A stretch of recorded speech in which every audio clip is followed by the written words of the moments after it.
Hello, everybody, and welcome to this quick kind of just vocabulary explanation video of one of the major tactics or ways of achieving change that people have been doing all across history and specifically in the civil rights movement, and that is civil disobedience. So what does this word mean? I'm going to kind of break it down and then give you an example that you all probably have heard of but not really realized that it was an example of this thing, civil disobedience.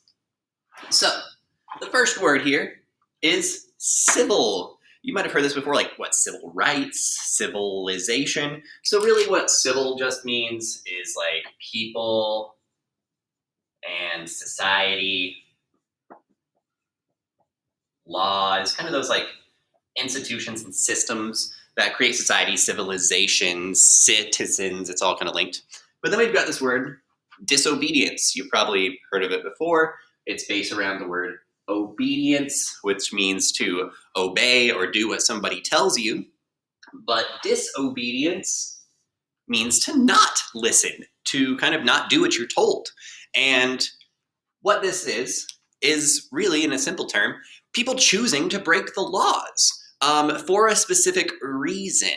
It's not just like, oh, I'm going to try to get away with it. It's making an intentional decision as a form of protest to break laws that are seen as being bad or wrong or unjust. If there's a law that just feels morally wrong and people choose to intentionally break that law, they want to bring attention to this law, showing that it is wrong, that it is unjust, and it shouldn't be a law at all. And what they'll do is publicly, intentionally break this law to bring attention to it.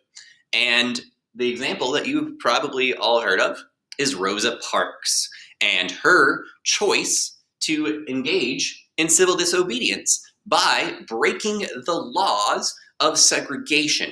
Of course, you've probably heard the story before. She was in a bus. The laws of Jim Crow and segregation is that black people had to sit at the back of the bus and white people sat at the front. And Rosa Parks sat at the front of the bus and was told, hey, you got to move to make room for a white person. That was the law. That was what she was supposed to do. But she intentionally chose to break that law, committing civil disobedience. And that brought attention to the laws of Jim Crow segregation, specifically segregation on buses.